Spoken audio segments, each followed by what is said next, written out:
Hello, welcome. This is Sports This Morning. We're broadcasting live from Channels TV Sports Center in Lagos, Nigeria. I'm Austin Okonakman. Good morning and welcome. I'm Cecilia Amogbe. It's great to have you join us again. I'm Tayo Salam.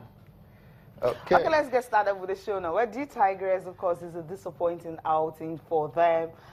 At the WOQT, what happened, they did not play a game yesterday, but by the fact that South Korea were able to beat Belarus by just a point again, well, at the end of the day, where the Tigers would no longer be part of the qualifiers for the Olympics, so no tickets for them. Bitter pill to swallow, Cecilia. Come on, I'm just trying hard to really believe that it is the same 1 point that took them to that gave them a little bit of hope that has taken them out of the competition. We'll talk about that one later on the program. Also on the show this morning, we'll talk about the Federation Cup upsets. I said it yesterday that could Prime FC give us something to talk about. Yes, they did. They defeated Kano Pillars. We'll talk about the Federation Cup this morning. Wow, Austin, I mean, what's the Federation Cup without upsets? I know. We knew we were going to have a couple, but we didn't think it was going to be Kano Pillars crashing out. Wow. Incredible stuff. We'll talk about that more later on in the show.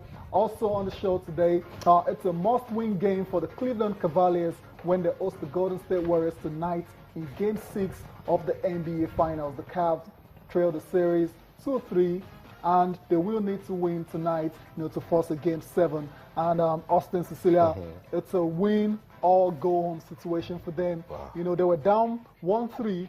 They fought and they reduced the deficit to 2-3. Now they've got a chance in front of their own fans at the Quicken Loans Arena, to make it 3-3 and send the game back to Oakland for Game 7. Is it going to happen tonight? We'll find out. It's win or stay back home. I mean, they're condemned to winning. Yeah, they condemned don't have to a win. choice. But I think I like what they did in their last game. They just need to sustain the momentum. They need to, come all out and, say, look, we're here to compete. Last year it ended 4-2, you shouldn't go out if you put up this kind of fight, particularly right in front of your home fans. I think they have the quality to push it to Game 7. Yes. And in Game 7, if we eventually get to see that, more work for them to do, because everyone knows, hey, the bookmakers, everyone is saying it's the Golden State Warriors or the Golden State Warriors. Yeah, definitely. I mean, everyone wanted the Golden State Warriors to win simply because of the record they had in the regular season. And of course, going into the playoffs also, they've had a very good record. But they've had a kind of a tougher games to actually play compared to what the Cavs played before they got to the finals. But right now, looking at the West and looking at what they've done so far, I think the Cavs might take this one, but it's going to go down to Game 7. Yeah, that's actually what I want. I mean, that's what you want. That's fair enough. I mean, as fans, we want to watch a competitive series. And but Draymond Green returns tonight. Cecilia, Austin, I don't know if you agree with me that he actually might have a very crucial role to play in this game. He's the emotional leader of this Golden State Warriors side. Definitely. I mean, with him there, they're definitely going to be looking at someone who can actually, control LeBron. Once you can do that, I think. Well, I just want the Cavs to win, whether Draymond Green is there or not. But fair enough, let the Cavs win. Game 7, whoever wins. A Game 7 as well, it's all right. Everyone wants a Game 7, I'm sure. Even the Golden State Warriors want a Game 7 so they can win it in front of their home fans. Confirmation of the series again. 3-2 the lead, and also, like I said, last time around they met last year, he ended 4-2. So I'm sure the Cavs will be doing everything possible. They'll be leaving everything on the court to ensure they force a Game 7. But a bit of bad news for the Golden State Warriors. The starting center, Andrew Bogut, has been ruled out for the rest of the season, for the rest of the NBA Finals with a knee injury.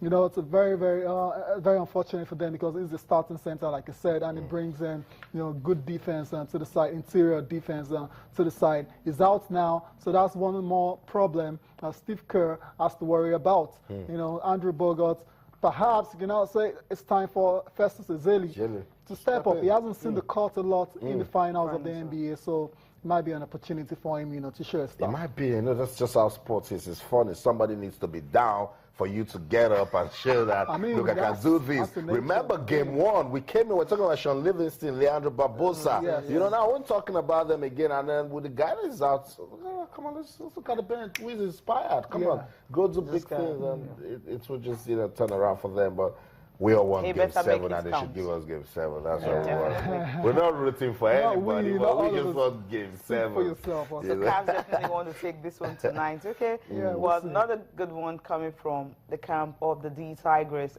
They were just actually anxiously waiting. We asked Eleanor yesterday if she was going to watch the game. She says no, that they will be training. But right now, they are out of the championship. Just no chance to actually fight for a ticket for the Olympics.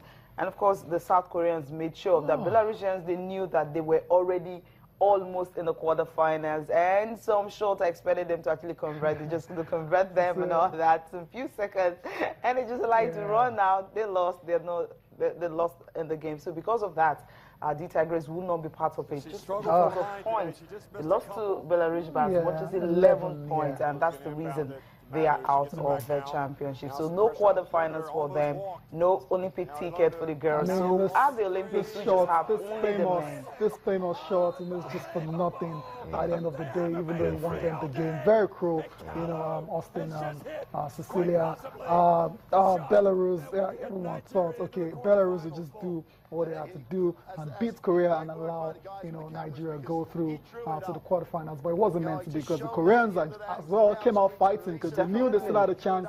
All they had to do was beat Belarus, and they were confident in their abilities, in the way, you know, they approached the game. There's not a lot of difference between those two sides when you look at the rankings, 10 and 12 on the FIBA ranking. So it was always going to be a close game, but I can imagine why Cecilia felt Belarus could have done a lot better than they did.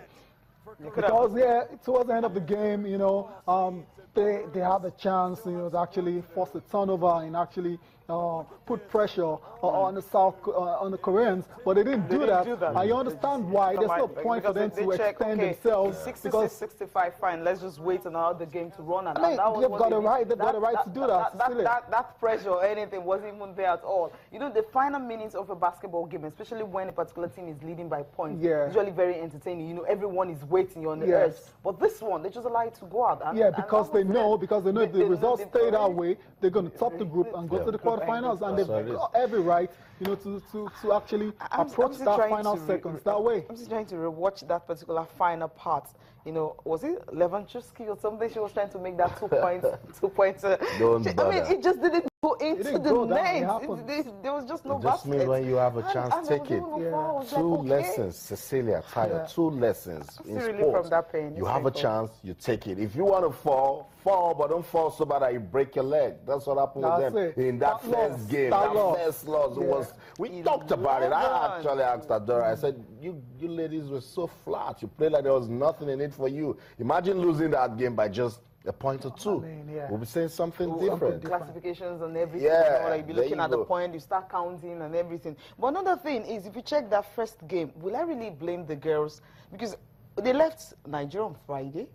I mean, you're going to France, you know, you get there, you're playing a game on Monday. I felt, I don't know, you know, everyone talking about phones and everything and all that. They practically, we were listening to Olumide Oyedeji, you know, last night, you know, he talked about phones, that the NBBA practically, you know, had to, you know, use their own money, they sweat everything to ensure that they actually go for this championship and all that. They didn't, I'm telling you, it's just, there's not so much you can do when you're tired.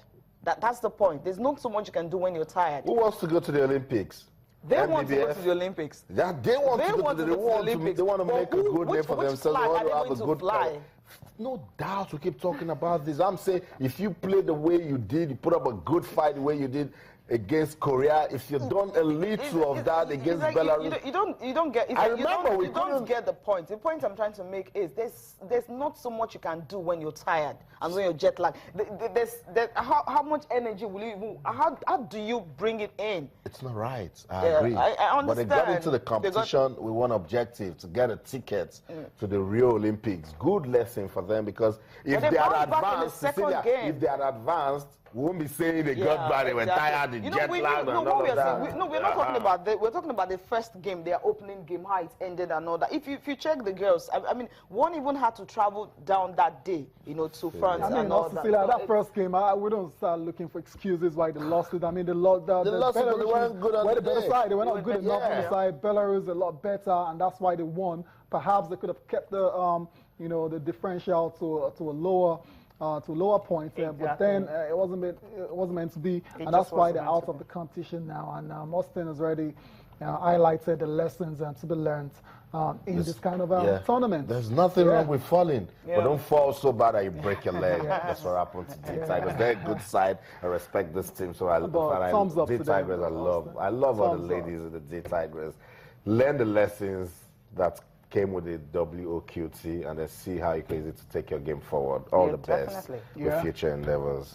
We have the D Tigers there, so that's enough consolation for Nigeria. Less money to spend. Okay, now talking about another one, the African Senior Athletics Championship is starting on Wednesday, and Team Nigeria have had to cut down the list of the athletes that will be going there. Some big names were actually affected. If you take a look at the list that we got this morning from a source from the Athletics Federation of Nigeria, you will discover that some top athletes are not there. Now, you guys can actually take a look at this list and you know the athletes that are not really there. Now, the championship starting on Wednesday. The athletes are expected to travel there on Monday. The ones from New York will be arriving in Lagos on Saturday. Of course, they'll travel on Monday. Now, these are the athletes. 100 meters, you have Gloria Sumo, and of course, you have Osazuwa Agnes. No athlete will be competing in 200 meters.